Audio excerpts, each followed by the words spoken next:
মাধ্যমিক জীবনের প্রথম বড় পরীক্ষা। পাস করে যাবে জানি, পাস করে যাবে। পর্ষদের তরফ থেকে যে বিজ্ঞপ্তি জারি করা হয়েছে যে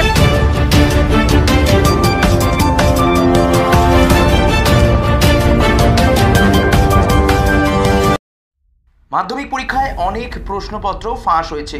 ছাত্রছাত্রীদের মনোবল ভেঙে দেওয়ার চেষ্টা করেছে অনেকেই মধ্যশিক্ষা পর্ষদের তরফ থেকে, তাই সকলকে পাশ করানো হবে এমনটাই কিন্তু জানিয়ে দিল মধ্যশিক্ষা পর্ষদের বোর্ড। এবং মধ্যশিক্ষা পর্ষদ বোর্ড এও জানালো যে মুখ্যমন্ত্রী কিন্তু নম্বর বাড়িয়ে দেওয়ার নির্দেশ দিয়েছে, সেটা তোমরা ভিডিওর প্রথমেই দেখেছো। এবং ঘোষণা করেন রাজ্যের শিক্ষামন্ত্রী ব্রাত্য বসু। মুখ্যমন্ত্রীর সাথে ব্রাত্য বসু অর্থাৎ শিক্ষামন্ত্রীর কিন্তু কথার একটা মিল রয়েছে যে তোমাদের অবশ্যই পাশে মুখ্যমন্ত্রী কিন্তু রয়েছেন সর্বদা সর্বকার্যে। তোমাদের যে মাধ্যমিক পরীক্ষা হয়েছে সেখানে যা যা সমস্যা হয়েছে, যা যা প্রবলেম হচ্ছে, সমস্তটাই কিন্তু অবশ্যই পর্ষদ সভাপতির নজরে রয়েছে, মুখ্যমন্ত্রীরও নজরে রয়েছে।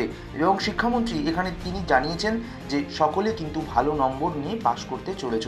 তোমাদের যে যে বিষয়গুলোতে ভয় লাগছে, যে যে বিষয়গুলোতে কম নাম্বার পাওয়ার একটা প্রবণতা রয়েছে, সেই সমস্ত বিষয়গুলিতে গ্রেস নম্বর সহ তারা কিন্তু এক্সট্রা অতিরিক্ত পার্সিয়ালিটি করে নম্বর কিন্তু দেওয়ার চেষ্টা করছে।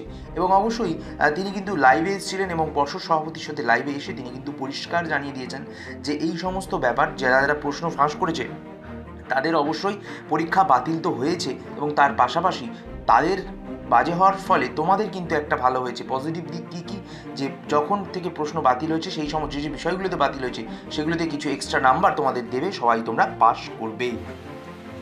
মানে ভালো কথা নয়, মানে মাধ্যমিক পরীক্ষা, উচ্চ মাধ্যমিক পরীক্ষা, এগুলো 9 লক্ষ স্টুডেন্টের উপর তারা যে মানসিক চাপ তৈরি করছে, তাদের অভিভাবকদের উপর তারা যে পরিমাণ র্যাগিং করছেন ক্ষুদ্র রাজনীতির জন্য, আমি 9 লক্ষ পরীক্ষার্থী এবং অভিভাবকদের বলবো যে বিরোধী রাজনীতিবিদদের এই ধরনের লাগাতার কুৎসার ফলে আপনাদের মনে যদি কোনো চাপ তৈরি হয় বা কোনো অসুবিধে হয়, তা সেটা আপনারা গ্রাহ্য করবেন না। সরকার আপনাদের সঙ্গে আছে, মুখ্যমন্ত্রী আপনাদের যাবতীয় আপনাদের ছেলেমেয়েরা, বাড়ির ছেলেমেয়েরা যাতে নির্বিঘ্নে পরীক্ষা দিতে পারে তার জন্য সর্বোচ্চ ব্যবস্থা নিচ্ছে।